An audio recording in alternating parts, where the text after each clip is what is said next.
Hello everyone, welcome to Crystal IQ knowledge. इस वीडियो में हम पढ़ेंगे क्लास 12th पॉलिटिकल साइंस का चैप्टर 4 जो है इंडियाज एक्सटर्नल रिलेशन। तो इसका पार्ट 2 है ये, ठीक है। तो इससे पहले वाले पार्ट में हमने इंट्रोडक्शन देखा था, है ना, किस तरीके से जो कोल्ड वॉर एरा में जो है नॉन अलाइनमेंट की पॉलिसी लेकर के चला था इंडिया ने। नॉन अलाइन मूवमेंट हम लेकर के चल रहे थे। ओके, तो चैलेंजेस वगैरह चीजें हमने जानी कि हमारे एक्सटर्नल जो चीजें हैं और इंटरनल चीजों को जो है दोनों अफेक्ट करती है। डोमेस्टिक पॉलिटिक्स भी इंटरनेशनल पॉलिटिक्स को अफेक्ट करती है। ओके, आर्टिकल 51 जो कि डीपीएसपी के था, ये जो promotion of international peace and security के बारे में बात करता है। डीपीएसपी पार्ट 4 में दिए गए हैं संविधान में, आर्टिकल 36 से लेकर के 51 तक। ठीक है, तो कोल्ड वॉर जो एरा चल रहा था, तो दो ग्रुप्स में डिवाइड हो गया था, दो कैंप में वर्ल्ड, यूएसए और यूएसएसआर। तो उस टाइम पर जो है जो नई नई कंट्रीज जो इमर्ज हो रही थी, डीकोलोनाइजेशन हो रहा था, तो नए नए देश जो है आजाद हो रहे थे। तो वो जो थर्ड वर्ल्ड कंट्रीज कहा जाता है उनको, जो कि डेवलपिंग कंट्रीज हैं। ओके, तो उन्होंने जो है किसी को मतलब कि इनको भी ज्वाइन नहीं करना, इनको भी ज्वाइन नहीं करना, जो है अपना इंडिपेंडेंट रहना है। तो वही जो है नॉन अलाइन मूवमेंट लेकर के चले थे। ओके, तो इसमें इंडिया का बहुत ही इम्पोर्टेंट रोल था। इंडिया ने भी एक लीडरशिप का रोल प्ले किया था। नेहरू जी का क्या रोल था, जो फॉरेन पॉलिसी थी, क्योंकि उस टाइम पर जब देश आजाद हुआ था ना, तो उसके बाद नेहरू जी जो फर्स्ट प्राइम मिनिस्टर बने थे, ठीक है, तो वो ही जो है फॉरेन अफेयर मिनिस्ट्री भी लेकर के चल रहे थे, मिनिस्ट्री ऑफ फॉरेन अफेयर, ठीक है, एक्सटर्नल अफेयर, सॉरी। तो फॉरेन अफेयर्स के जो मिनिस्टर थे, तो वो भी जो ना फॉरेन मिनिस्टर का भी रोल प्ले कर रहे थे, यही जो है फॉरेन पॉलिसी डिसाइड कर रहे थे इंडिया की। 2 कैंप से डिस्टेंस बना कर के रखना, जो यूएस का नेटो चल रहा था, ठीक है? यूएस जो है, ओके, तो इनका जो है इन्होंने अपने सैटेलाइट स्टेट बना लिए थे, जैसे कि कई सारे जो देश थे इनके जॉइन कर लिए थे नेटो को, है ना? इनका ग्रुप जॉइन कर लिया था। नॉर्थ अटलांटिक ट्रीटी ऑर्गेनाइजेशन 1949 में बनाई गई थी। ओके, तो मतलब कि एक भी मेंबर पे अटैक किया जाता है नेटो के, तो वो सारे मेंबर्स के ऊपर अटैक माना जाएगा। यूएसएसआर ने वार्सो पैक्ट बनाया था, पर यूएसएसआर जो है उसका वार्सो पैक्ट ज़्यादा चला नहीं। नेटो आज भी है। इसी नेटो को यूक्रेन जॉइन करना चाहता था। ओके, फिर यूएसएसआर जो है 1990s में इसका ब्रेक हो गया। तो 15 देश थे इसमें, तो 15 देश में से जो है सबसे जो बड़ा देश निकल के आया रशिया। ओके, तो रशिया जो है आज के टाइम पर जो लेगेसी लेकर के चल रहा है यूएसएसआर की। ओके, तो इसमें से 15 कंट्रीज़ निकल के आई थी। तो ये ब्रेकडाउन हो गया था, तो यूनिपोलर जो वर्ल्ड ऑर्डर आ गया था। वर्ल्ड वॉर फर्स्ट के बाद में जो है सॉरी, वर्ल्ड वॉर जो है सेकंड के बाद में, ओके, तो बाइपोलर वर्ल्ड ऑर्डर था। उसमें ना 2 पार्ट जो 2 कंट्रीज़ थी वो पावरफुल थी, ठीक है? यूएस था और यूएसएसआर था। सोवियत यूनियन भी कहते हैं यूएसएसआर को। फिर जो है 1990s में जो है यूएसएसआर से 15 कंट्रीज निकली, तो इसमें से रशिया सबसे पावरफुल था। ओके, तो उस टाइम पर 1990s के बाद में कहा जाता था कि यूएस जो है यूनिपोलर वर्ल्ड ऑर्डर आ गया है, अब जो है सिर्फ यूएस ही पावरफुल है, ठीक है। फिर बाद में मल्टीलेटरल जो आ गया वर्ल्ड ऑर्डर, जिसमें जो है बहुत सारे देश पावरफुल बन गए, हमारा देश भी एक पावरफुल कंट्री निकल के आया। ओके, तो ये सारी चीज़ें थी। अफ्रो एशियन यूनिटी भी देखने को मिली हमने किस तरीके से, अफ्रीकन जो कंट्रीज़ थी नई-नई जो आज़ाद हो रही थी, और एशिया में भी जो है नए-नए, जैसे कि इंडोनेशिया हो गया। कॉलोनियल रूल जो है फ्रेंच हो गए, डच हो गए, ठीक है? तो इन्होंने कंट्रोल करके रखा हुआ था, जैसे इंडोनेशिया को जो है डच ने कंट्रोल करके रखा था, है ना? तो ये भी फ्री हुए, तो ये सब भी था। अब ना चाइना के साथ में हमारी जो है, पहले हमारे रिलेशंस अच्छे थे चाइना के साथ में, उसके बाद में जो है पाकिस्तान के साथ में, तो भई पाकिस्तान तो पहले से ही जो ये लड़ाई झगड़ा शुरू कर दिया था उसने, है ना? पार्टीशन के दिन ही इतना ज़्यादा जो है कम्युनलिज़्म जो था उसकी वज़ह से वॉयलेंस हुआ, रिलीजन के नाम पे लोगों को मारा गया, है ना? तो पार्टीशन में बहुत ज़्यादा वॉयलेंस देखने को मिला था।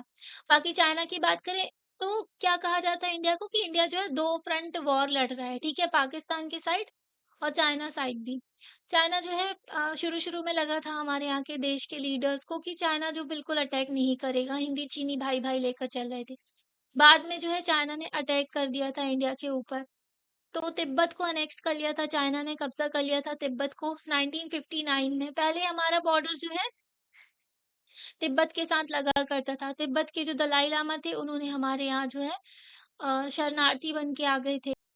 तिब्बत ने जो है जो तिब्बत को कब्ज़ा कर लिया था चाइना ने और, ठीक है? तो पहले हमारा बॉर्डर जो देखो चाइना से उतना नहीं लगता था, चाइना से बस इतना ही एरिया लगता था, ठीक है? तो यहाँ पर जो है पूरा बॉर्डर हमारा तिब्बत के साथ लगता था। तिब्बत और इंडिया की बॉर्डर को आईटीबीपी गार्ड करते हैं, Indian Tibetan border police force, okay? ये भी पैरामिलिट्री फोर्सेज़ होती हैं। जब कोई वॉर वाली सिचुएशन आती है तो आर्मी आ जाती है, ठीक है? बाकी टाइम जो है ये गार्ड करते हैं। ओके, तो यहाँ पर जो देखो ये अक्साई चिन कब्जा कर लिया था चाइना ने 1962 में। ओके, ये सब भी आपको समझाया था। अभी जो है हमको यहाँ से देखना है। 1962 की वॉर हुई थी, तो हिंदी चीनी बाय बाय हो गया। तो चाइनीज़ इन्वेजन, चाइना ने अटैक किया था इंडिया के ऊपर। 2 डेवलपमेंट्स हुए थे उस टाइम पर 1962 में, जिसकी वजह से टेंशन हो गई थी हमारे रिलेशंस में जो चाइना के साथ में। चाइना ने कब्ज़ा किया पहले तो तिब्बत को 1950 में, ओके, और फिर रिमूव कर दिया जो historical buffer between the 2 countries. पहले चाइना जो तिब्बत था बफर की तरह था, ठीक है? तो चाइना से हम दूर थे, तो चाइना से हमें उतना खतरा नहीं था उस टाइम पर। फिर बाद में जब तिब्बत को अनेक्स कर लिया, चाइना ने कब्ज़ा कर लिया, तब सिचुएशन खराब हो गई, है ना? जो बफर था हमारे बीच में वो खत्म हो गया, ठीक है? तो इनिशियली गवर्नमेंट ऑफ इंडिया जो है ना अपोज़ नहीं करते थे ओपनली। पहले जो है हमारा देश जो उतना ओपनली नहीं बोलता था कि चाइना तुमने ये ठीक नहीं किया, चाइना तुमने अपोज़ क्यों किया? अब ना जब चाइना अगर ऐसे हमारे देश के ऊपर कुछ कमेंट करता है ना, जैसे कि जम्मू एंड कश्मीर के रिलेटेड कुछ कमेंट कर दिया या फिर अरुणाचल प्रदेश से रिलेटेड कुछ कमेंट कर दिया, है ना? तो हमारे इंडियन गवर्नमेंट भी अब उनको जवाब देते हैं, ठीक है? दलाई लामा को जो है विश करते हैं बर्थडे। ओके, पब्लिकली गवर्नमेंट का विश करना बहुत ही बड़ी चीज़ माना जाती है क्योंकि ना दलाई लामा जो है तिब्बत से आके जो इंडिया में बैठे हैं, है ना? क्योंकि जो है वो अपने देश पहले तो देश था ना तिब्बत, चाइना ने कब्ज़ा कर लिया। ओके, जब और ज़्यादा समझ में आने लगी इन्फॉर्मेशन वगैरह पता लगने लगा कि तिब्बत की कल्चर को भी सप्रेस कर रहा है चाइना, तब जो इंडियन गवर्नमेंट थोड़ा खुली, है ना? तो इंडियन जो तिब्बत के स्पिरिचुअल लीडर्स जो हैं दलाई लामा, तो उन्होंने पॉलिटिकल असाइलम लिया इंडिया में 1959 में। तो तिब्बत के जो दलाई लामा थे हमारे देश में आ गए थे। तो चाइना ने बोला कि इंडियन गवर्नमेंट जो है अलाउ कर रही है एंटी चाइना एक्टिविटी जो इंडिया से हो रही है, ठीक है? मतलब कि इंडिया के अंदर जो है इंडियन गवर्नमेंट ने अलाउ किया हुआ है एंटी चाइना एक्टिविटी होने को, ठीक है? क्योंकि हमने दलाई लामा को जो है पॉलिटिकल असाइलम दे दिया था, हमारे देश में रहने दिया था उनको इसलिए। तो चाइना ऐसी बातें करने लगा था, ओके? तो बाउंड्री डिस्प्यूट जो है तो ये भी शुरू हो गया था, ठीक है? मतलब इंडिया कहता था कि भई बाउंड्री जो है ना मैटर सेटल हो गया था कॉलोनियल टाइम में, पर चाइना कहता है कि एनी कॉलोनियल डिसीजन अप्लाई नहीं होगा। मतलब ब्रिटिशर्स ने ना बाउंड्री से रिलेटेड चीज़ें बातचीत हो गई थी और वो सब सॉल्व हो गया था, पर चाइना ये बात को मानने तैयार नहीं था, ठीक है? कि कॉलोनियल जो गवर्नमेंट थी ना उनकी जो है डिसीजन को नहीं मान रहा था। मेन डिस्प्यूट जो था western and eastern end of the long border, तो वेस्ट में और ईस्ट में जो लॉन्ग बॉर्डर है ना यहाँ पर देखो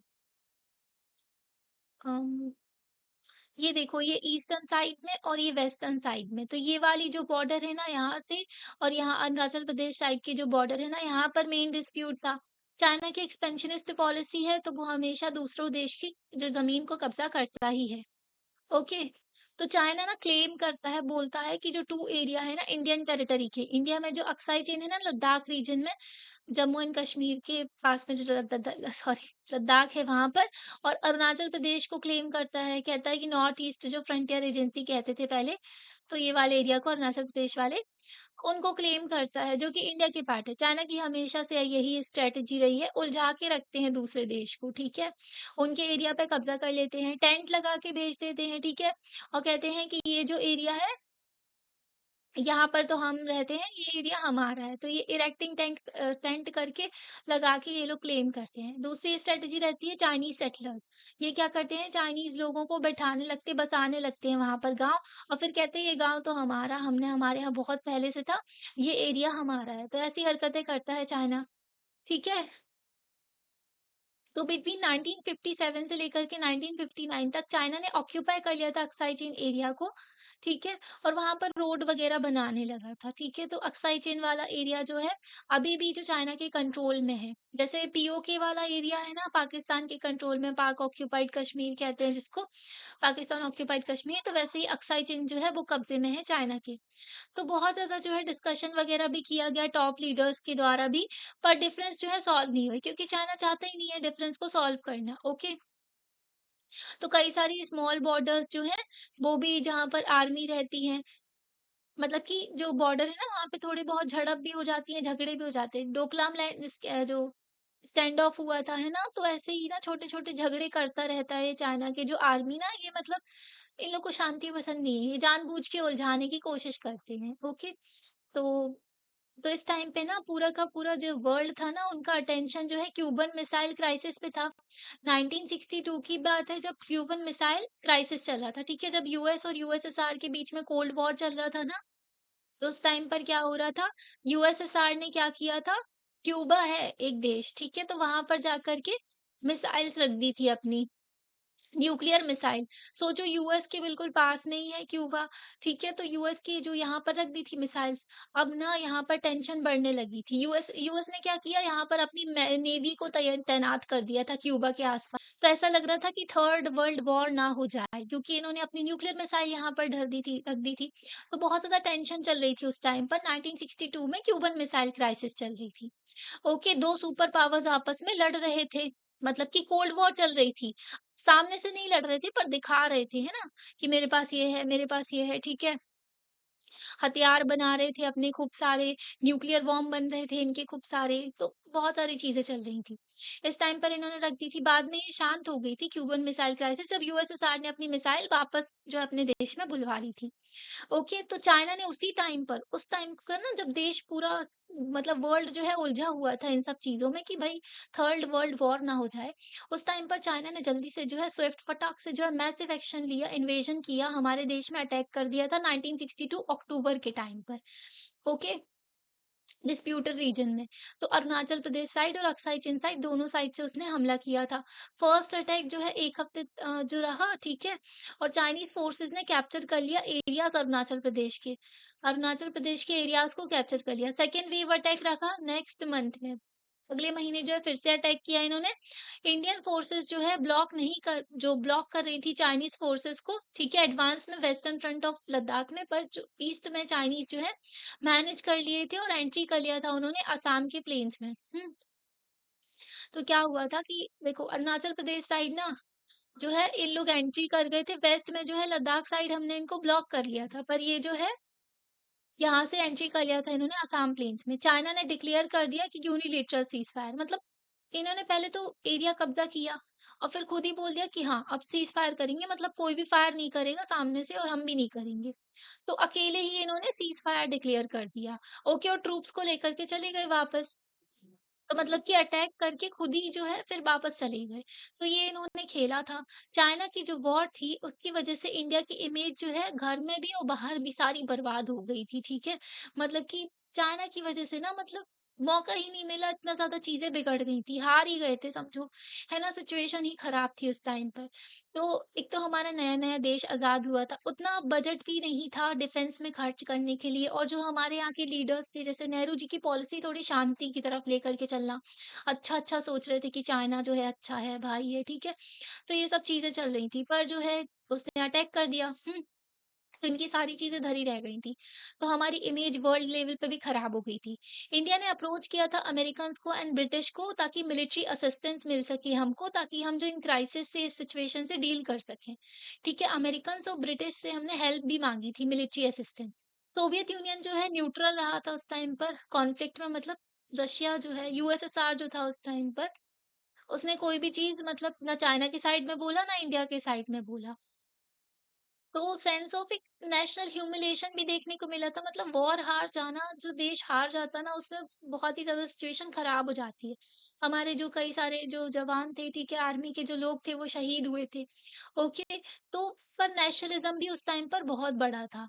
जो है ये देखो ये कह रहा है कि मैंने अपने ग्रैंडफ़ादर से सुना है, नेहरू जी जो है रोने लग गए थे, मतलब उनकी आँखों में आँसू आ गए थे पब्लिक में, जब लता मंगेशकर जी ने जो सॉन्ग गाया था, जो ठीक है, मेरे वतन के लोगों जो उन्होंने गाया था 1962 की वॉर के बाद में, ठीक है? हमारे जो है सिपाही जो हमारे आर्मी मैन थे वो भी शहीद हुए थे।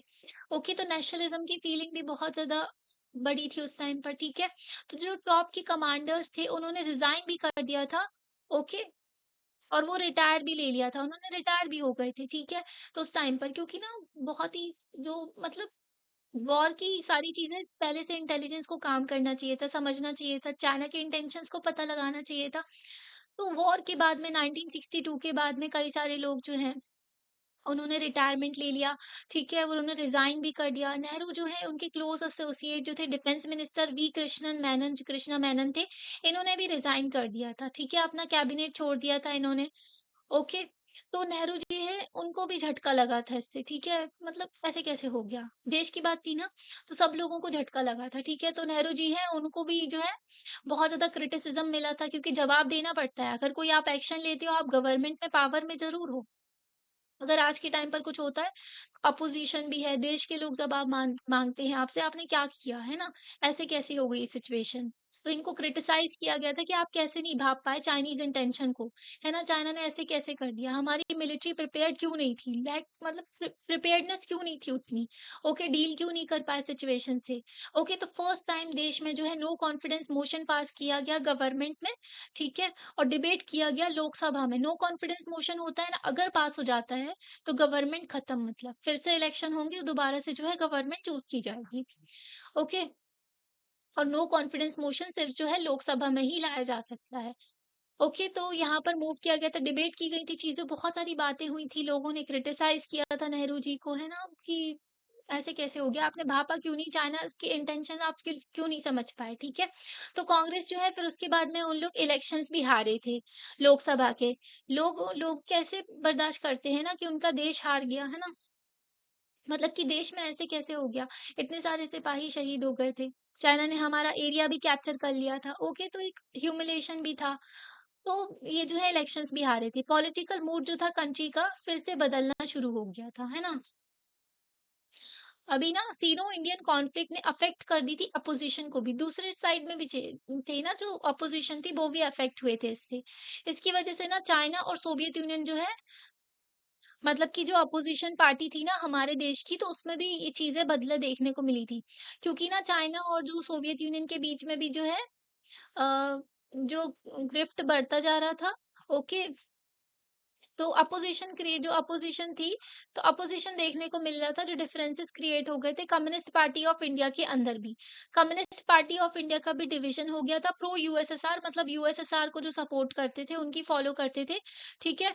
तो वो जो थे सीपीआई के अंदर ही रह गए थे एंड दूसरे जो थे क्लोज हो गए थे, कांग्रेस से जुड़ने लगे थे कुछ लोग। मतलब कि 2 फैक्शन क्रिएट हो गए थे सीपीआई के अंदर, जो हमारे यहाँ कम्युनिस्ट पार्टी ऑफ इंडिया थी उसमें ही। ठीक है, एक जो था प्रो यूएसएसआर तो वो कांग्रेस के साथ में क्लोज में थे, ओके? और जो दूसरे वाले थे वो क्लोज जा रहे थे चाइना के, ओके? अगेंस्ट थे any ties with Congress. Congress के साथ में मतलब इंडियन नेशनल कांग्रेस जो पार्टी थी ना उसके साथ में ये लोग जो है अगेंस्ट में थे, ओके? जो चाइना के साइड में थे वो लोग, मतलब सीपीआई में भी 2 तरीके से थे, एक यूएसएसआर एक वो जो चाइना वाले। तो पार्टी स्प्लिट हो गई थी 1964 में और जो लीडर थे वो फैक्शन में मतलब कि जो दूसरे वाले थे ना जो चाइना की सपोर्टर थे, मतलब कि चाइना की चीज़ जो कम्युनिस्ट पार्टी कम्युनिस्ट रेवोल्यूशन को सपोर्ट करते थे ना, माओ जो थे चाइना के उन्होंने कार्ल मार्क्स के आइडिया को चेंज करके जो है रेवोल्यूशन लेकर के आए थे और कब्जा किया था देश में। तो वही आइडिया जो है हमारे देश में सीपीआई लेकर के चलती थी कि जो है पीजेंट वगैरह का रेवोल्यूशन करेंगे और ऐसा जो मॉडल लेकर के चलेंगे देश में, है ना? सब कुछ फिर इनके कंट्रोल में रहेगा।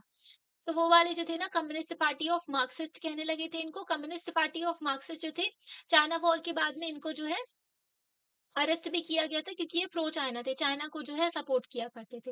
वॉर जो थी चाइना की वजह से अलर्ट हो गई थी इंडियन लीडरशिप, मतलब इंडिया के जो लीडर्स थे ना बहुत ज़्यादा अलर्ट हो गए थे और जो सिचुएशन खराब हो रही थी ना नॉर्थ ईस्ट रीजन में उसको भी देख के चल रहे थे। ओके, क्योंकि ना नॉर्थ ईस्ट में जो है अरुणाचल प्रदेश के एरियाज़ को भी कैप्चर किया था चाइना ने, ओके। और जो है हमारा जो नॉर्थ ईस्टर्न रीजन था, जो सेवन सिस्टर्स स्टेट कहते हैं ना, वो आइसोलेटेड ना रहें, है ना? ये भी चीज़ थी, क्योंकि ना वो आइसोलेटेड हो जाते थे क्योंकि बीच में बांग्लादेश पड़ जाता है ना, छोटे से जो चिकन नेक से कनेक्ट थे, ठीक है? तो ऊपर जो है यहाँ से कनेक्ट थे, ओके, ऊपर भूटान है, नीचे जो है बांग्लादेश है, यहाँ से कनेक्टेड है इतना सा रास्ता बस, और वहाँ पे उतना डेवलपमेंट भी नहीं है, ठीक है? तो रीजन जो है प्रेज़ेंट करता है इंडिया को, चैलेंज था नेशनल इंटीग्रेशन का एंड पॉलिटिकल यूनिटी का। ऐसा लग रहा था टूट ना जाए, है ना? देश पहले ही पार्टीशन देख चुके थे हम, और ज़्यादा ये सब चीज़ें नहीं देखनी थी, है ना? तो पॉलिटिकल यूनिटी की भी ज़रूरत थी हमारे देश में। जो प्रोसेस था ना रीऑर्गनाइज़ेशन का, जल्दी से शुरू कर दिया गया था आफ्टर चाइना वॉर, ठीक है? जो नागालैंड को स्टेटहुड दिया गया, ओके। तो चाइना की वॉर से पहले जो है अलग-अलग स्टेट नहीं थे, जो सेवन सिस्टर्स हम बोलते हैं ना वहाँ पर नॉर्थ ईस्टर्न रीजन में। बाद में जो है इनको स्टेटहुड वगैरह दिया गया था।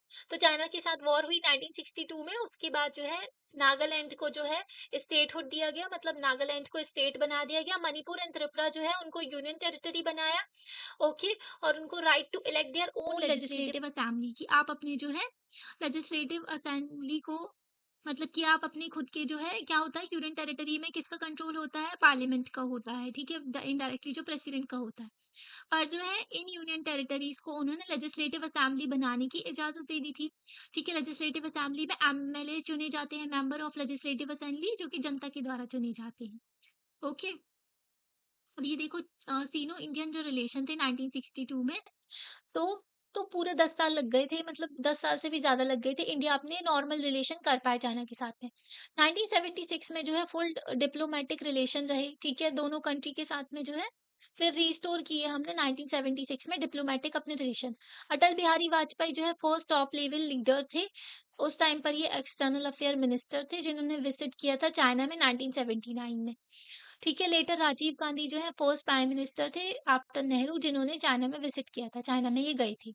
सिंस उसके बाद से ना एम्फेसिस किया गया कि ट्रेड लेकर के चलेंगे। आज के टाइम पर ना हम बहुत सारी चीज़ें चाइना से इम्पोर्ट करते हैं, ठीक है? जो हमारे यहाँ जेनेरिक मेडिसिन बनाई जाती हैं, जो सस्ती दवाइयाँ बनाई जाती हैं, तो उसके लिए एक्टिव फार्मास्यूटिकल इंग्रीडिएंट लगता है, एपीआई, जो कि हम चाइना से बहुत सारा इम्पोर्ट करते हैं।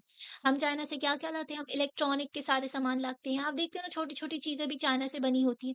चाइना एक मैन्युफैक्चरिंग हब है।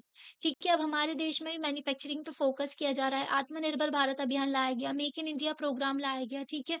ताकि जो है वो जो है हम अपने देश में मैन्युफैक्चरिंग कर सकें, चाइना के ऊपर जो डिपेंडेंसी है, वो ख़त्म कर सकें, ओके? तो ये सारी चीज़ें थी। अ, ठीक है, समझ गए आप? अब यहाँ पर देखो, मूवीज़ के बारे में दिया हुआ है, मूवीज़ में भी ये सब दिखाया गया था, जो इंडिया चाइना के वॉर के रिलेटेड जो चीज़ें थी। तो मूवीज़ में भी इसके बारे में दिखाया गया था, 1964 की ये मूवी के बारे में यहाँ पर दिया हुआ है।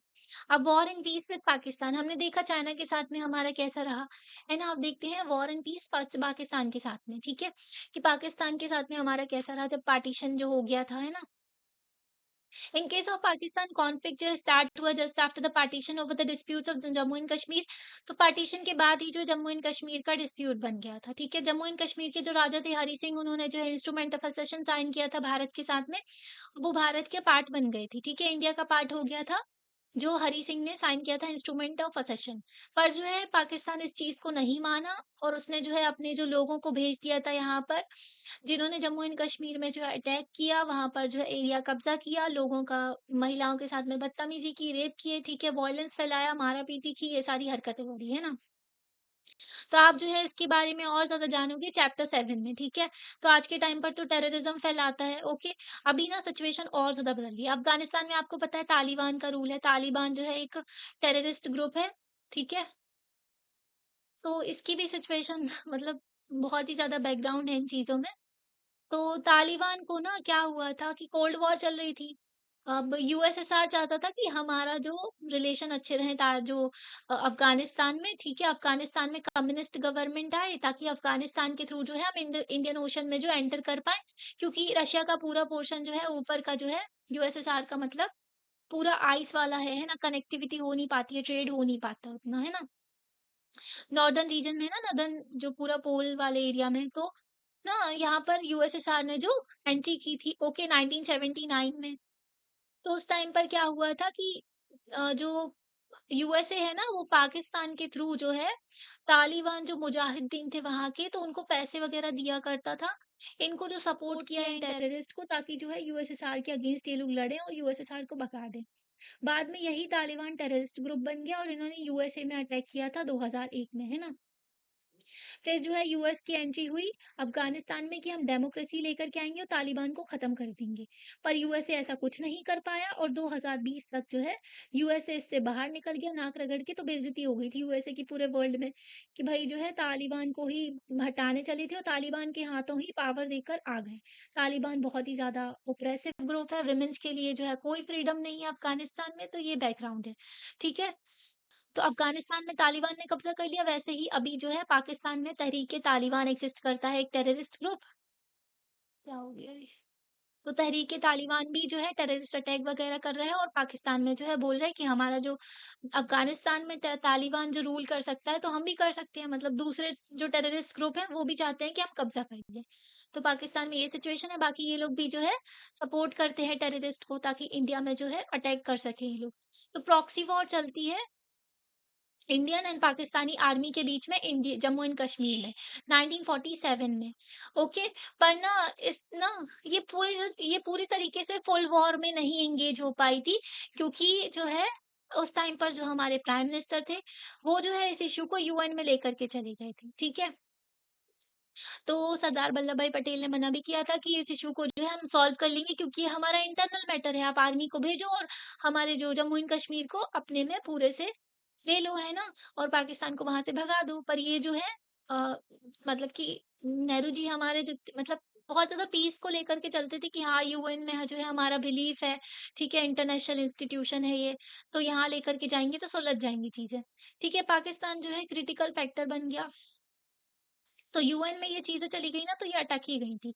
फिर ये क्रिटिकल फैक्टर बन गया इंडिया के रिलेशन में, क्योंकि जो है यूएस के साथ में जो यूएस का ग्रुप भी जॉइन कर लिया था कोल्ड वॉर के टाइम पर जो है ना, पाकिस्तान ने।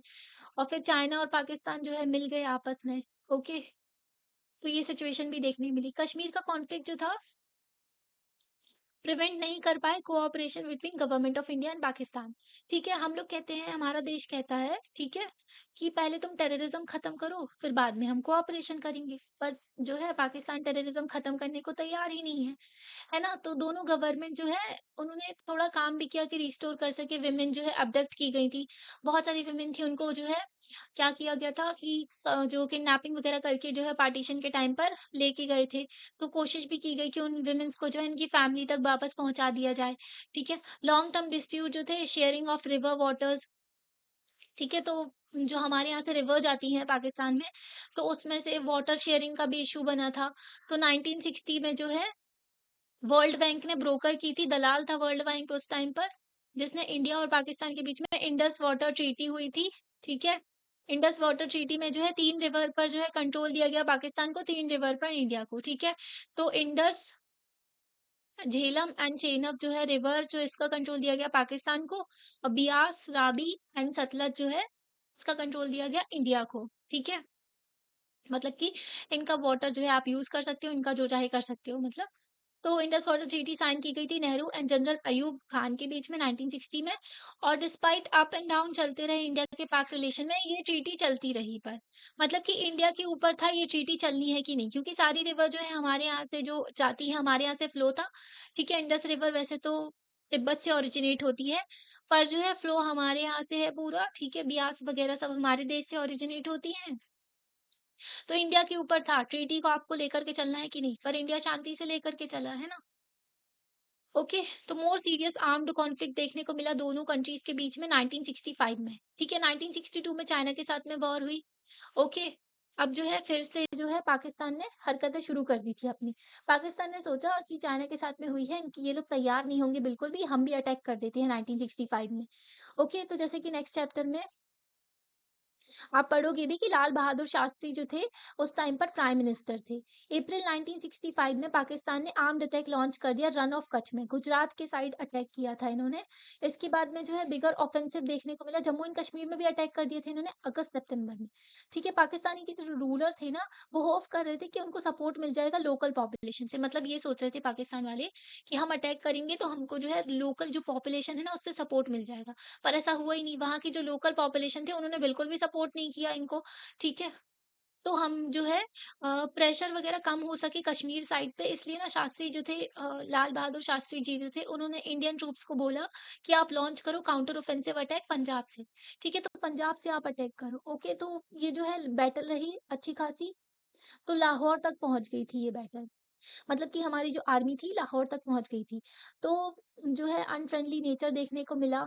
फिर जो है वॉर खत्म हुई, ठीक है? मतलब कि थोड़ी जो है प्रॉब्लम्स खत्म हुई उस टाइम पर, जब यूएन ने इंटरवेंशन किया, ठीक है? Letter Indian prime minister Lal Bahadur Shastri जो है पाकिस्तान जनरल अयूब खान ने ताशकंद एग्रीमेंट साइन किया था। ताशकंद उज़्बेकिस्तान में गए थे हमारे प्राइम मिनिस्टर, ठीक है? तो सोवियत यूनियन ने उस टाइम पर ब्रोकर की थी डील 1966 में, ओके? पर उसके बाद में ना इनकी जो है मृत्यु भी हो गई थी, तो बहुत ज़्यादा सस्पिशियस हो गई थी चीज़ें कि ऐसे कैसे हो गया हमारे प्राइम मिनिस्टर वहाँ जाकर उनकी डेथ हो गई थी, है ना? तो इंडिया जो है तो इंडिया ने जो है मिलिट्री लॉस तो हुआ था पाकिस्तान का 1964 नेक्स्ट 1965 की वॉर में, पर इंडिया के ऊपर भी जो इकोनॉमिक सिचुएशन बिगड़ गई थी। देखो ना, आज़ाद हुआ देश, पार्टीशन देखा, अब गरीबी भी थी हमारे देश में, ठीक है? इलिटरेसी भी थी और बहुत सारी प्रॉब्लम्स थी देश में, ठीक है? लोगों को जो है भुखमरी भी थी, अनाज वगैरह भी कम पड़ रहा था। ओके, बहुत सारी चीज़ें प्रॉब्लम थी। 1962 में चाइना ने अटैक कर दिया, ठीक है? और फिर 1965 में फिर पाकिस्तान ने अटैक कर दिया, 1947 में भी अटैक किया था पाकिस्तान ने। तो ये चीज़ें देखने को मिल रही थी, मतलब कंटिन्यूअसली हम वॉर देख रहे हैं, इन चीज़ों में हमें सिक्योरिटी भी मेंटेन करना है। शांति से अगर देश चलता आगे, तो भई हम अपने डेवलपमेंट पे ज़्यादा फोकस कर पाते, है ना? अब देखो बांग्लादेश की वॉर हो गई 1971 में। अब उस टाइम पर बिगिनिंग इन 1970 में क्या हो रहा था कि जो ना ईस्ट पाकिस्तान एक्सिस्ट करता था और वेस्ट पाकिस्तान, जो प्रेज़ेंट डे बांग्लादेश है, वो ईस्ट पाकिस्तान था, ठीक है? तो वेस्ट पाकिस्तान था। वेस्ट पाकिस्तान में सारी जो पॉलिटिकल पावर हुआ करती थी, ये लोग उर्दू लैंग्वेज थोप रहे थे बांग्लादेश के ऊपर, ईस्ट पाकिस्तान के ऊपर, ठीक है? इनको जो है कोई भी बेनिफिट नहीं दिया जाता था। इन ये लोग अच्छे खासे एजुकेटेड थे ईस्ट पाकिस्तान वाले, पर इनको कोई भी पॉलिटिकल रिप्रेजेंटेशन नहीं मिलती थी। इनके ऊपर सारा सप्रेस किया जा रहा था। इन्होंने बोला कि हमको आज़ादी चाहिए, ठीक है? अभी ना फिर वेस्ट पाकिस्तान ने आर्मी भेज दी इनके ऊपर, अटैक कर दिया था। इन लोगों को मार-पीट रहे थे, सप्रेस कर रहे थे, तो ये लोग हमारे देश में आ गए, ठीक है? असम साइड जो है बहुत ज़्यादा ये लोग घुसने लगे थे, ठीक है? मतलब हमारे देश की इंटरनल सिक्योरिटी को भी थ्रेट होता है ना, इतने सारे रिफ्यूजी आ जाएँगे, कहाँ से मैनेज करेंगे? ऑलरेडी देश की पॉपुलेशन इतनी सारी है ना? तो इस सिचुएशन को डील करने के लिए फिर जो है इंदिरा गांधी हमारी जो प्राइम मिनिस्टर थी उस टाइम पर, आयरन लेडी भी कहा जाता है उनको, क्योंकि उन्होंने फिर 1971 में जो है पहले तो यूएसएसआर के साथ में ट्रीटी साइन की, ताकि जो है हम चीज़ों को लेकर के चल सकें आगे, क्योंकि यूएस जो है पाकिस्तान के सपोर्ट में आ गया था उस टाइम पर, है ना? तो यूएसएसआर के साथ में हमने फटाक से ट्रीटी साइन कर ली थी फ्रेंडशिप वाली। ओके, तो यूएसएसआर ने उस टाइम पर हमें सपोर्ट किया और हम जो है पाकिस्तान के खिलाफ हमने वॉर कर दी थी फिर, है ना? तो आपने सुना होगा मुक्ति बाहिनी तैयार किया था, जो बांग्लादेश के लोग थे उनको ट्रेन वगैरह किया ताकि जो ये लोग फाइट कर सकें इनके साथ में, ठीक है? तो पाकिस्तान जो है इंटरनल क्राइसिस देखने को मिले थे पाकिस्तान में, ठीक है? क्योंकि ये सप्रेस कर रहे थे ईस्ट पाकिस्तान को। ओके, कंट्री जो है फर्स्ट जनरल इलेक्शन हुआ था तो स्प्लिट वर्डिक्ट देखने को मिला था। मतलब कि अलग-अलग वर्डिक्ट देखने को मिला था। जुल्फ़िकर जो अली भुट्टो थी पार्टी इनकी, तो वेस्ट पाकिस्तान में ये जीते थे। व्हाइल अवामी लीग जीती थी, शेख मुजिबुर रहमान जो थे, तो ये जीते थे ईस्ट पाकिस्तान में, ओके? मतलब ईस्ट पाकिस्तान में दूसरी पार्टी जीती थी अवामी लीग, और जो है वेस्ट पाकिस्तान में ये जीते थे जुल्फ़िकर अली भुट्टो, ठीक है? तो इसकी वज़ह से कॉन्फ्लिक्ट हो गया था। बंगाली पॉपुलेशन थी, जो बंगाली लैंग्वेज बोला करते थे ये लोग ईस्ट पाकिस्तान में, ओके? तो इन्होंने प्रोटेस्ट किया against years of being treated as a second class citizen. तो ये वेस्ट पाकिस्तान वाले ईस्ट पाकिस्तान को एकदम सेकंड क्लास मतलब बुरी तरीके से ट्रीट करते थे इन लोगों को, ओके? वेस्ट पाकिस्तान वाले, है ना? तो पाकिस्तानी रूलर्स जो थे उनको एक्सेप्ट ही नहीं कर रहे थे डेमोक्रेटिक वर्डिक्ट को, ठीक है? तो मतलब कि अवामी लीग के जो शेख मुजिबुर रहमान जीते थे, उनके जो है वर्डिक्ट को भई लोग जो मान ही नहीं रहे थे, मतलब पाकिस्तान के जो रूलर्स थे ना, वो ये एक्सेप्ट करने तैयार नहीं थे। ओके? कि मतलब कि डेमोक्रेटिक डिसीजन था, लोगों ने खुद इलेक्ट किया है अवामी लीग को, तो वो कह रहे थे कि फेडरेशन लेकर के चलो। मतलब कि इनको भी आज़ादी होनी चाहिए, ये भी अच्छे से अपने देश को लेकर के चल सके, मतलब अपने रीजन को। उस टाइम पर तो देश तो एक ही था, पाकिस्तान था, है ना? ईस्ट और वेस्ट में बँटे हुए थे ये। ओके, तो अर्ली जो 1971 में पाकिस्तानी आर्मी ने क्या किया, अरेस्ट कर लिया शेख मुजिबुर रहमान को। ओके, और उनके जो है लोगों के ऊपर अत्याचार करने लगे थे ईस्ट पाकिस्तान के, बहुत ज़्यादा टेररिज्म फैलाने लगे थे लोग, मतलब लोगों को डरा रहे हैं, मार रहे हैं, पीट रहे हैं, ये क्या है ना? तो ये चीज़ें देखने को मिल रही थी।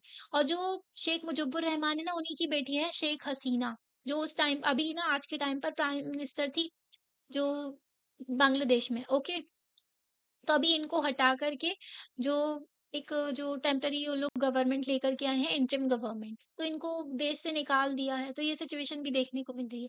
अब फिर से बांग्लादेश जो है प्रो पाकिस्तान होता जा रहा है, ठीक है? पूरा पाकिस्तान के सपोर्ट पे चल रहा है। मतलब उसको भी कटोरा चाहिए पाकिस्तान की जैसे, चाइना के सामने माँगेगा फिर भी। तो यहाँ पर जो है टेररिज्म फैलाने लगे थे लोग, मतलब लोगों को जो है मार-पीट रहे थे, ईस्ट पाकिस्तान। ओके, तो ये चीज़ें थी। तो पीपल जो है वहाँ के बांग्लादेश के लोगों ने क्या किया, प्रोटेस्ट करने लगे, स्ट्रगल करने लगे, बोले कि हम अपना देश बनाएँगे बांग्लादेश, ठीक है? पाकिस्तान से अलग होना है हमें। तो 1971 में इंडिया जो है बर्डन देखने को मिला था। हमने आपको बताया ना कि पूरे के पूरे जो है वहाँ पर क्या कर रहे थे, पाकिस्तानी फोर्सेस जो है मार-पीट रही थी ईस्ट पाकिस्तान में। ओके? तो वहाँ के लोग जो हैं हमारे देश में एंटर होने लगे थे। 80 लाख रिफ्यूजी हो गए थे। आप देख रहे हो 80 लाख लोग जो हैं हमारे यहाँ एंटर हो गए थे हमारे देश में, ठीक है? ईस्ट पाकिस्तान से भाग के आ रहे थे और शेल्टर ले रहे थे नेबरिंग एरियाज़ में, ठीक है? आपने सैम बहादुर मूवी भी देखी होगी, उसमें भी तो दिखाया है ना? तो इंडिया ने जो है मोरल एंड मटेरियल सपोर्ट दिया फ्रीडम स्ट्रगल को। अब देखो इतनी ज़्यादा सिचुएशन खराब हो रही है, हमारा देश अफेक्ट हो रहा था इससे, है ना? 80 लाख लोग जो है हमारे देश में एंटर कर गए थे, है ना? तो अब सपोर्ट किया, जो मोरल एंड मटेरियल जो सपोर्ट दिया हमने, बांग्लादेश के जो लोग थे फ्रीडम स्ट्रगल कर रहे थे। पाकिस्तान ने अक्यूज़ किया कि इंडिया की कॉन्स्पिरेसी है, बोला कि इंडिया की साजिश है, जो है हमको तोड़ने की कोशिश कर रहे हैं। पर वही वहाँ के लोग ही अलग होना चाह रहे थे, है ना? हमारे देश में एंटर हो रहे थे, तो हमें कुछ तो करना पड़ता ना, हमारे देश की सिचुएशन खराब हो जाती वरना। यहाँ पर देखो 1965 के वॉर के बारे में बताया है, ओके? अभी देखो, तो सपोर्ट पाकिस्तान के लिए सपोर्ट मिल गया था यूएस एंड चाइना का, ठीक है? चाइना तो हमारे अगेंस्ट ही सपोर्ट करेगा, है ना? यूएस के ग्रुप को जॉइन कर लिया था पाकिस्तान ने इसलिए। यूएस चाइना जो है, उन्होंने क्या किया 1960s में जो है अलायन बना लिया था एशिया में। आज के टाइम पे ना यूएस जो है पीछे पड़ा हुआ है चाइना के, ठीक है? और उस टाइम पर देखो इनका जो है दोस्ती हो गई थी एशिया में। हेनरी किसिंगर जो थे एडवाइज़र थे उस टाइम पर यूएस प्रेसिडेंट रिचर्ड निक्सन के, तो उन्होंने सीक्रेट विज़िट की थी चाइना में, ठीक है? विज़िट टू चाइना पाकिस्तान के थ्रू जो है चाइना गए थे वो जुलाई 1971 में, ताकि काउंटर कर सके यूएस, पाकिस्तान एंड चाइना का एक्सेस बन गया था इन तीनों का। तो इस चीज़ को काउंटर करने के लिए हमारे देश ने क्या किया, मतलब यूएस जो है सपोर्ट कर रहा है पाकिस्तान और चाइना को, ठीक है, इंडिया के अगेंस्ट। तो इंडिया ने भी फिर काम किया। इंडिया ने 20 साल की treaty of peace and friendship sign कर ली यूएसएसआर के साथ में, सोवियत यूनियन के साथ में 1971 में। इस ट्रीटी से क्या हुआ, इंडिया को सपोर्ट मिल गया सोवियत यूनियन का। जब हमारे ऊपर अटैक हुआ था ना, उस टाइम पर यूएसएसआर ने बहुत हेल्प की थी। आज भी जो है रशिया को मानते हैं हम लोग, क्योंकि उस टाइम पर जो है उनकी हेल्प थी। वरना यूएस तो भई बिल्कुल अपोज़ में ही हो गया था इंडिया के, है ना? After a month of diplomatic tension, तो बहुत ज़्यादा टेंशन रही, है ना? मिलिट्री बिल्डअप किया गया और फुल फ्लेज्ड एकदम वॉर हो गई थी इंडिया और पाकिस्तान के बीच में, है ना? तो ये वॉर ना भई पाकिस्तान को रुला दिया था, इस वॉर में इंडिया ने, ठीक है? तो 1971 में ये वॉर हुई, पाकिस्तानी एयरक्राफ्ट ने अटैक कर दिया, पंजाब एंड राजस्थान के साइड से पाकिस्तानी एयरक्राफ्ट ने अटैक कर दिया था इंडिया के ऊपर, व्हाइल आर्मी जो है जम्मू एंड कश्मीर की तरफ से आ रही थी।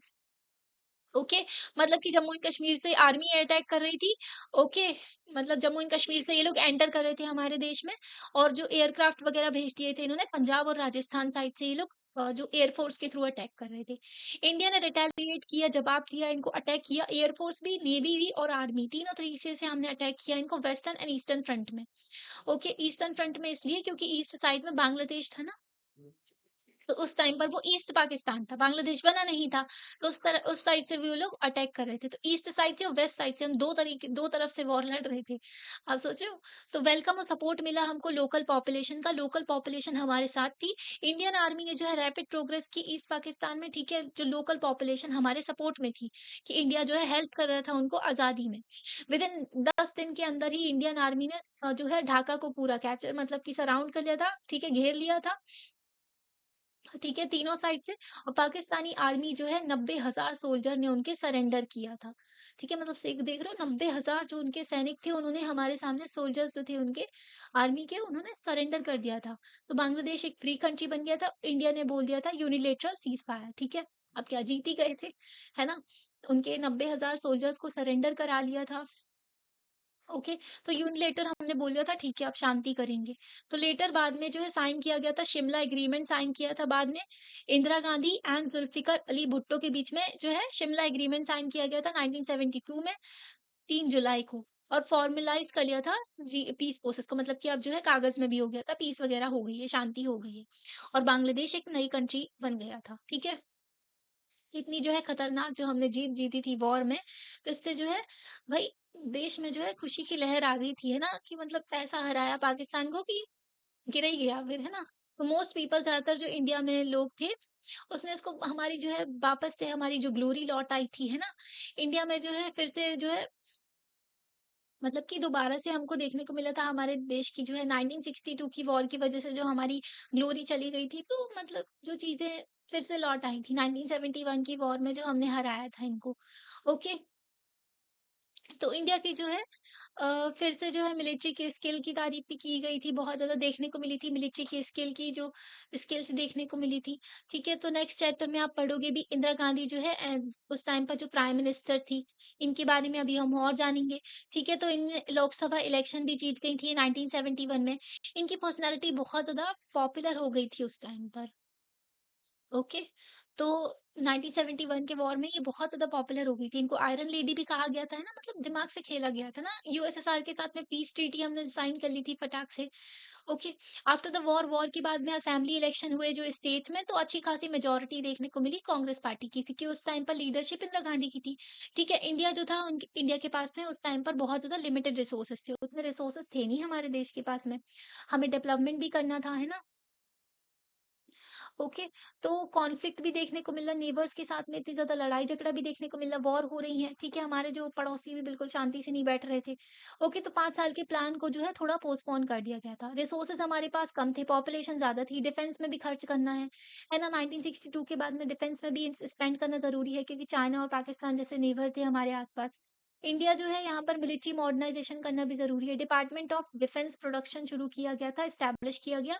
नवंबर 1962 में department of defence supply establish किया गया नवंबर 1965 में। ओके, थर्ड प्लान लाया गया 1961-66 में जो अफेक्ट हो गया था, है ना? तो इसके बाद में 3 एनुअल प्लान लाए गए थे। 3-3 साल के जो मतलब नहीं, 3 एनुअल प्लान लाए गए थे और फिर 4th प्लान जो शुरू किया गया था 1969 में। ओके, तो मतलब जो 5 ईयर प्लान थे ना हमारे, वो भी अफेक्ट हो गए थे वॉर की वजह से। इंडिया का डिफेंस एक्सपेंडिचर भी फिर बढ़ने लगा। वॉर के बाद में ना अब देखो पाकिस्तान की ऐसी हरकतें हैं, चाइना की ऐसी हरकतें हैं, इसकी वजह से हमको अपनी डिफेंस में बहुत ज़्यादा खर्चा करना पड़ता है। ओके, तो चीज़ों को उतना डेवलपमेंट हम लेकर के नहीं चल पाए थे देश का, है ना? तो यहाँ पर देखो कि यहाँ पर न्यूज़पेपर की कटिंग दी हुई टाइम्स ऑफ इंडिया की। ओके, तो 1971 की वॉर देखने को मिली यहाँ पर। अभी ये देखो यहाँ पर दिया हुआ है कारगिल कन्फ्रंटेशन, कारगिल की वॉर के बारे में बताया गया है। अर्ली पार्ट ऑफ 1999 में ना several points on Indian sides of LOC in the Moscow, तो यहाँ पर द्रास कस्कर एंड बतलिक एरिया जो थे कब्जा कर लिए थे मुजाहिदीन्स ने। फिर देखो चाइना की सॉरी पाकिस्तान की हरकतें, ठीक है? मुजाहिदीन उन्होंने भेजे और कब्ज़ा कर लिया 1999 में हमारे एरियाज़ को, ठीक है? तो हमें देखने को मिला कि पाकिस्तान की आर्मी का इन्वॉल्वमेंट है इसमें, तो इंडियन फ़ोर्सेस ने फटाक से फिर रिएक्ट किया, है ना? कि हमारे एरिया को आप कब्ज़ा कैसे कर सकते हो? इसकी वज़ह से दोनों कंट्रीज़ का कन्फ्रंटेशन हो गया, झगड़ा शुरू हो गया। तो इसको कारगिल कॉन्फ्लिक्ट भी कहते हैं, ठीक है? तो कॉन्फ्लिक्ट जो है मई में शुरू हुआ था एंड जून 1999 तक। ओके, तो 26 जुलाई 1999 में जो है इंडिया ने कंट्रोल कर लिए थे अपने वापस सारे एरिया जो है कंट्रोल में ले लिए थे, जो मुजाहिदीन ने पहले कंट्रोल किए थे। तो कारगिल जो है कॉन्फ्लिक्ट जो था उसकी वज़ह से वर्ल्ड वाइड अटेंशन देखने को मिला फॉर द रीज़न कि हम जो है क्योंकि ना उससे 1 साल पहले ही जो हमारे इंडिया जो था और पाकिस्तान था दोनों के पास में न्यूक्लियर कैपेबिलिटी आ गई थी। मतलब न्यूक्लियर पावर कंट्री बन गए थे, इनके पास में न्यूक्लियर बॉम्ब था, है ना? तो लोग जो है देख रहे थे कि वर्ल्ड की नज़रें इसलिए यहाँ पर पड़ रही थी क्योंकि भई न्यूक्लियर पावर कंट्री के बीच में लड़ाई हो रही है ना? तो ये कॉन्फ्लिक्ट जो था सिर्फ़ कारगिल तक ही था, ठीक है? कारगिल रीजन में ही कॉन्फ्लिक्ट रहा ये।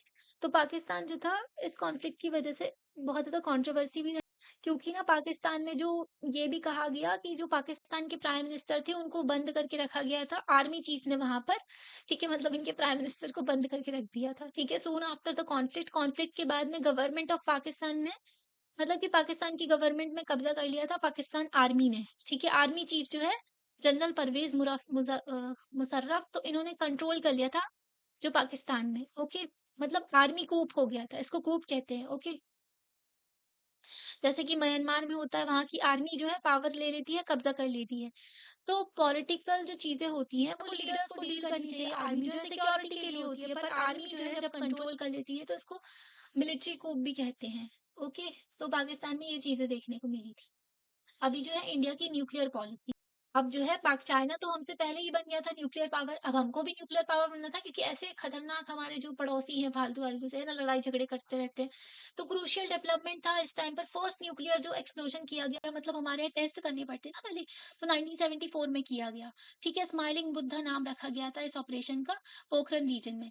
तो नेहरू ना उनका जो है भरोसा था साइंस एंड टेक्नोलॉजी में अच्छा खासा ठीक है, तो मॉडर्न इंडिया को बिल्ड करने में साइंस एंड टेक्नोलॉजी का बहुत इंपॉर्टेंट रोल है। नेहरू जी ने ही नींव रखी थी आईआईटीज़ की जो हमारे यहाँ इंडियन इंस्टीट्यूट ऑफ टेक्नोलॉजीज़ है ना, वो सब। तो सिग्निफिकेंट कंपोनेंट जो इंडस्ट्रियलाइज़ेशन जो प्लान लाया गया था हमारे यहाँ न्यूक्लियर जो प्रोग्राम शुरू किया गया था 1940 में, ठीक है? गाइडेंस थी होमी जी भाभा की, इनका भी बहुत इंपॉर्टेंट रोल रहा, ठीक है? जो इंडिया को एक पावरफुल देश बनाने के लिए। तो इंडिया जो है जनरेट कर रहा था atomic energy for peaceful purpose ठीक है पीसफुल पर्पस के लिए हम एटॉमिक एनर्जी जनरेट कर रहे थे नेहरू ना अगेंस्ट थे न्यूक्लियर वेपन के नेहरू जी नहीं चाहते थे कि इंडिया जो न्यूक्लियर वेपन वगैरह मतलब थोड़े आइडियलिस्टिक थे ना ये चीजों को थोड़ा ज्यादा ही पॉजिटिव वे में चलते हैं रियलिस्ट नहीं थे ठीक है इंटरनेशनल रिलेशन में रियलिस्ट पॉलिसी भी देखनी पड़ती है कि रियल में क्या चीजें हैं है ना तो इन्होंने बोला कि सुपर पावर जो है मतलब न्यूक्लियर डिसआर्मामेंट होना चाहिए कि जो सुपर पावर है ना वो भी अपने न्यूक्लियर वेपन वगैरह खत्म कर दें ओके पर न्यूक्लियर जो आर्सेनल थी ना वो बढ़ते जा रहे थे ये लोग खत्म करने का नाम तो नहीं ले रहे थे और बढ़ाने का नाम ले रहे थे यूएस और यूएसएसआर के पास में सबसे ज्यादा न्यूक्लियर वेपन है आज के टाइम पर वर्ल्ड में ओके तो जब कम्युनिस्ट चाइना ने है इन्होंने टेस्ट कर लिया 1964 में चाइना के पास में भी हो गया न्यूक्लियर वेपन अब 5 पावर हो गई थी वर्ल्ड में जिनके पास में न्यूक्लियर पावर था ठीक है न्यूक्लियर वेपन था यूएस था USSR UK France and China इनके पास में न्यूक्लियर वेपन था ठीक है उस टाइम पर जो है ताइवान रिप्रेजेंट करता था चाइना को तो 5 परमानेंट मेंबर थे यूएनएससी के और आपको पता है यूएनएससी जो है यूनाइटेड नेशन सिक्योरिटी काउंसिल तो इसमें ना वीटो पावर चलती है और जो है पहले इंडिया को सीट ऑफर की गई थी पर इंडिया ने जो है चाइना को दे दी थी वो सीट मतलब कुछ ज्यादा ही आइडलिस्ट थे ना उस टाइम पर हम बहुत ज्यादा मेहरबान थे चाइना के ऊपर ओके ये चीजें भी देखने को मिली थी तो 5 परमानेंट मेंबर होते हैं और 10 नॉन परमानेंट मेंबर होते हैं इसमें ठीक है तो यूएनएससी जो है ना तो इसमें ना नॉन प्योरिफिकेशन मतलब कि ये लोग कह रहे थे जो 5 परमानेंट मेंबर थे कि भाई न्यूक्लियर वेपन जो है अब किसी के पास में भी न्यूक्लियर वेपन नहीं होना चाहिए ये बढ़ना नहीं चाहिए न्यूक्लियर वेपन तो ये ट्रीटी लेकर के आए थे 1968 में ठीक है तो इंडिया ने बोला कि तुम एनपीटी लेकर के तो आए हो पर तुम अपनी न्यूक्लियर वेपन तो खत्म नहीं कर रहे हो और दूसरी कंट्री बना ना पाए ऐसा कर रहे हो है ना मतलब ऐसा करो ना कि तुम लोग भी अपने न्यूक्लियर वेपन खत्म कर दो तुम लोग क्यों रखे हो? मतलब 5 लोगों के पास बस रहेंगे तो मतलब तुम लोग तो फिर रूल करोगे वर्ल्ड पे, ओके? तो ये तो गलत चीज़ है ना, डिस्क्रिमिनेटरी थी। अगर आपको न्यूक्लियर वेपन खत्म ही करना है, तो आप लोग सारे अपने न्यूक्लियर वेपन भी खत्म करो, है ना? इंडिया ने कंडक्ट करी अपना न्यूक्लियर देखो न्यूक्लियर वेपन होना बहुत ज़रूरी था क्योंकि चाइना जैसा पड़ोसी था हमारे आस-पास, है ना? और पाकिस्तान जैसे लोग थे, पाकिस्तान जैसा पड़ोसी था, है ना? तो हमने पीसफुल एक्सप्लोशन किया और फिर वही हमारा टेस्ट हुआ 1990 जो 1998 में जो है हम न्यूक्लियर पावर बन गए थे। इंडिया ने आर्ग्यू किया कि हम जो कमिटेड हैं policy of using nuclear power only for peaceful purpose. तो हम भाई पीसफुल पर्पस के लिए न्यूक्लियर पावर यूज कर रहे हैं, पर हमारे पास जो है फिर हम न्यूक्लियर जो रिस्पॉन्सिबल कंट्री भी हम ऐसा नहीं है, नो फर्स्ट यूज पॉलिसी भी हमारे देश में कि हम पहले जो है अटैक नहीं करेंगे न्यूक्लियर अटैक। ओके, तो जो है न्यूक्लियर टेस्ट कंडक्ट किया गया था, उसमें बहुत डिफिकल्टी आई थी हमारे यहाँ डोमेस्टिक पॉलिटिक्स में भी। ओके, फॉलोइंग अरब इजराइल वॉर भी हो गई थी 1973 में, जो है अरब और इजराइल के बीच में जो वॉर हो गई थी। ठीक है, पूरा वर्ल्ड जो है अफेक्ट हो गया था ऑयल शॉक में, क्योंकि ना अरब वर्ल्ड जो है वेस्ट एशिया जिसको कहते हैं, है ना, वहां पर जो है तेल के कुएं थे, तेल वहीं से आता था, है ना, वहां पर वॉर हो गई, ऑयल के प्राइस बढ़ गए। अब उसकी वजह से हमारे यहाँ पास भी तेल महंगा आ रहा, तेल महंगा आता है तो सारी चीजें महंगी हो जाती है। ओके, क्योंकि सारा सामान जो है गाड़ियों ट्रांसपोर्ट के थ्रू जो है अलग-अलग स्टेट्स में जा रहा है, तो तेल की वजह से बहुत सारी चीज़ें महँगी हो जाती हैं। ठीक है, ऑयल प्राइसेस बढ़ गए थे, तो इसकी वजह से इकोनॉमिक टर्मॉइल देखने को मिला था, बर्बादी देखने को मिली थी इंडिया में, क्योंकि प्राइसेस बहुत ज़्यादा बढ़ गए थे, इन्फ्लेशन बढ़ने लगा था, महँगाई बढ़ने लगी थी हमारे देश में। तो चैप्टर 6 में आप इसके बारे में पढ़ोगे। ठीक है, तो कई सारे एलिगेशंस भी देखने को मिले थे, कंट्री में प्रोटेस्ट वगैरह भी होने लगे थे क्योंकि इन्फ्लेशन बढ़ रहा था, इंक्लूडिंग रेलवे स्ट्राइक भी की गई थी हमारे देश में।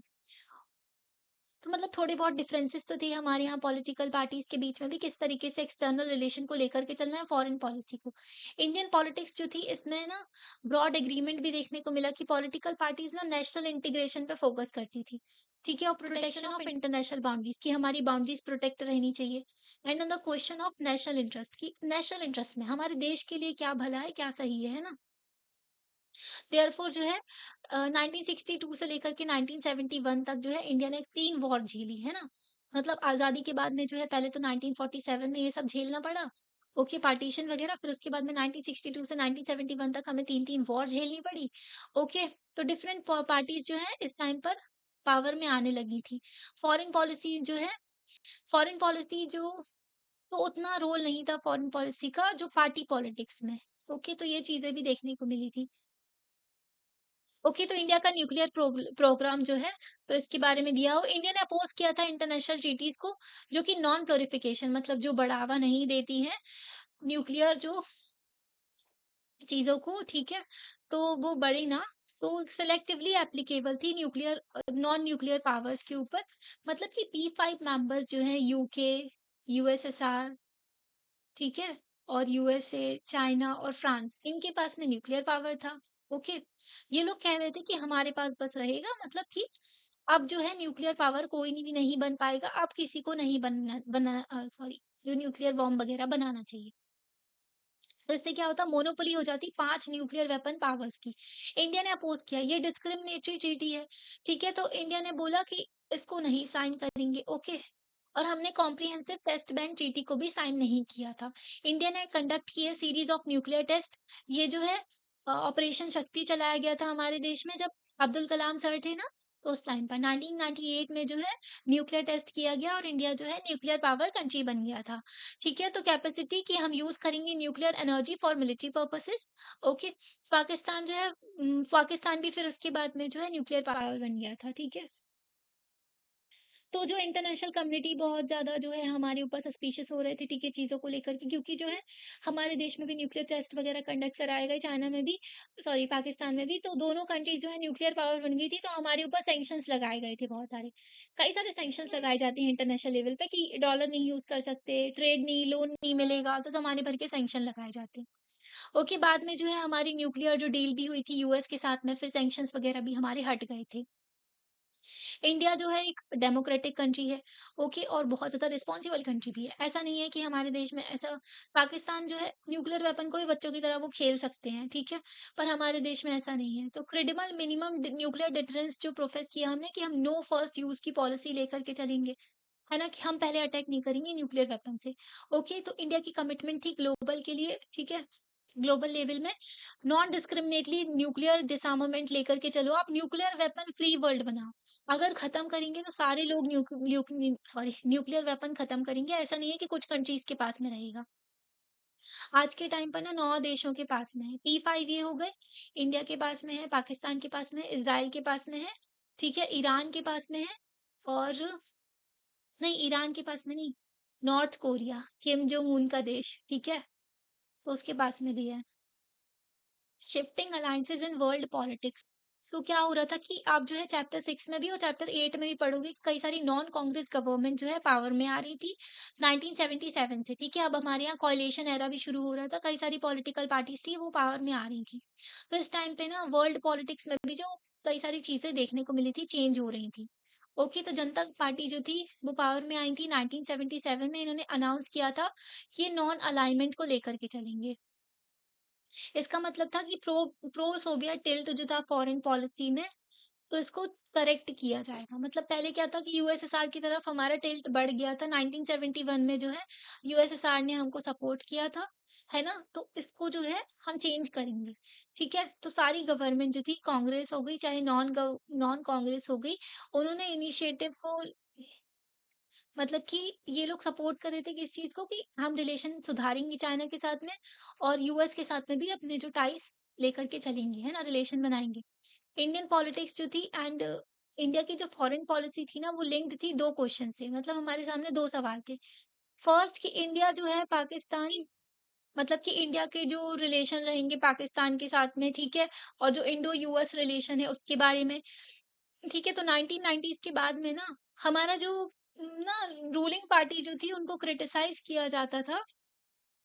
मतलब जो गवर्नमेंट में पार्टी थी, उनको जो है क्रिटिसाइज़ करते थे, उनके अगेंस्ट में बोलते थे क्योंकि वो लोग जो है प्रो यूएस फॉरेन पॉलिसी लेकर के चल रहे थे। 1991 में जो है हमारे यहाँ एलपीजी रिफॉर्म भी किए गए थे, ठीक है? तो उसकी वजह से जो है ओपन किया गया था मार्केट, है ना? फॉरेन पॉलिसी जो है इसमें आइडिया ऑफ नेशनल इंटरेस्ट बहुत ज़्यादा इम्पोर्टेंट होता है, ठीक है? फॉरेन पॉलिसी नेशनल इंटरेस्ट के बेसिस पे चलती है, जो हमारे देश के लिए सही होगा, जो देश के हित में होगा वही काम किया जाता है। In the period after 1990s के बाद में रशिया जो है तो ये इम्पोर्टेंट फ्रेंड भी रहा इंडिया का। ये चीज़ इम्पोर्टेंट थी कि हम जो है यूएस के साथ में भी अपने रिश्ते सुधार रहे थे, साथ-साथ जो है हमारा रशिया भी इम्पोर्टेंट फ्रेंड था, ठीक है? तो पर जो है रशिया की उतनी प्रेज़ेंस जो प्रीएमिनेंस थी वो ख़त्म हो रही थी, मतलब रशिया की उतनी इम्पोर्टेंस ख़त्म हो रही थी, ठीक है? क्योंकि ना 1990s में जो है अ, यूएसएसआर ब्रेकअप हो गया था ना, टूट गया था, ठीक है? कोलैप्स हो गया था यूएसएसआर का। इंडिया की जो फॉरेन पॉलिसी थी शिफ्ट हो गई थी, प्रो यूएस स्ट्रैटेजी हो गई थी, ठीक है? बिसाइड कंटेम्परेरी आज के टाइम पर बात करें तो इंटरनेशनल जो सिचुएशन है बहुत ज़्यादा इन्फ्लुएंस है इकोनॉमिक इंटरेस्ट से। आज के टाइम पर ना क्योंकि सारी जो इकोनॉमीज़ कनेक्टेड हैं, ट्रेड बहुत ज़्यादा होता है, हर देश जो है एक-दूसरे के ऊपर डिपेंडेंट है। कोविड के टाइम पर सप्लाई रुक गई थी, इतनी ज़्यादा सिचुएशन खराब हो गई थी क्योंकि हर देश एक-दूसरे के साथ में कनेक्टेड है, चीज़ें खरीद के लाई जाती हैं। तो इकोनॉमिक इंटरेस्ट से बहुत ज़्यादा इन्फ्लुएंस होती हैं आज के टाइम पर इंटरनेशनल जो फॉरेन पॉलिसीज़ होती हैं, ठीक है? इंटरनेशनल सिचुएशन जो इंटरनेशनल रिलेशन होते हैं, वो बहुत ज़्यादा इन्फ्लुएंस होते हैं इकोनॉमिक इंटरेस्ट से, ठीक है? हमारे जो है चाइना के साथ में भले ही बहुत सारे डिस्प्यूट हैं, पर हमारा चाइना के साथ में ट्रेड भी बहुत चलता है, ठीक है? यूएस और चाइना के बीच में जो है इतनी राइवलरी चलती है मतलब ट्रम्प जो है बिल्कुल भी पसंद नहीं करते हैं चाइना को, ठीक है? आर यू एमपी पर जो है ये अ, चाइना के साथ में ट्रेड बहुत होता है यूएस का भी, ठीक है? तो इंडिया की फॉरेन पॉलिसी जो है, तो इससे इम्पैक्ट होती है इकोनॉमिक चीज़ों से भी, इकोनॉमिक इंटरेस्ट से भी, ठीक है? At the same time India के और पाकिस्तान के जो रिलेशन है, इसमें कई सारे नए डेवलपमेंट देखने को मिले इस टाइम पर। कश्मीर आज के टाइम पर भी मेन इश्यू ही बना हुआ है दोनों कंट्री के बीच में, ठीक है? कई सारे एफर्ट्स लगाए गए कि नॉर्मल हो जाए रिलेशन पर पाकिस्तान का टेररिज्म कुछ नॉर्मल होने ही नहीं देता है ना? This means that cultural exchange भी हुआ, सिटीजन्स का मूवमेंट भी हुआ, इकोनॉमिक कोऑपरेशन भी किया गया, दोनों कंट्रीज से एनकरेज किया गया, पर सिचुएशन उतनी नहीं बनी है ना, चीज़ें खराब होती जाती हैं पाकिस्तान के साथ में। डू यू नो ट्रेन और बस सर्विस ऑपरेट करती है दोनों कंट्रीज के बीच में, तो ना ये मेजर अचीवमेंट था रिसेंट टाइम में क्योंकि ना जो मतलब इंडिया और पाकिस्तान के बीच में जो ट्रेन और बस चलती है, पर इसका मतलब ये नहीं है कि जो वॉर वगैरह की सिचुएशन खत्म हो जाएँगी, ठीक है? 1991 1999 में फिर से कारगिल वॉर हुई थी हमारी, है ना? इवन आफ्टर इस सेटबैक के बाद में पीस प्रोसेस चलता रहा, है ना? एफर्ट किए गए कि बातचीत के थ्रू सॉल्व कर ली जाएँ चीज़ें, पर ये सब पॉसिबल नहीं हो पाता है क्योंकि पाकिस्तान जो है टेररिज्म फैलाता रहता है ना? बार-बार इंडिया के ऊपर अटैक करता है। ओके? तो चैप्टर हो गया है कंप्लीट। आपको कैसा लगा लेक्चर? आपको समझ में आया क्या इंटरनेशनल पॉलिटिक्स से रिलेटेड चीज़ें? तो आप लाइक करके बता सकते हो, चैनल को सब्सक्राइब भी कर सकते हो और अपने फ्रेंड्स के साथ में शेयर भी कर सकते हो। Thank you. फिर नेक्स्ट चैप्टर में मिलते हैं।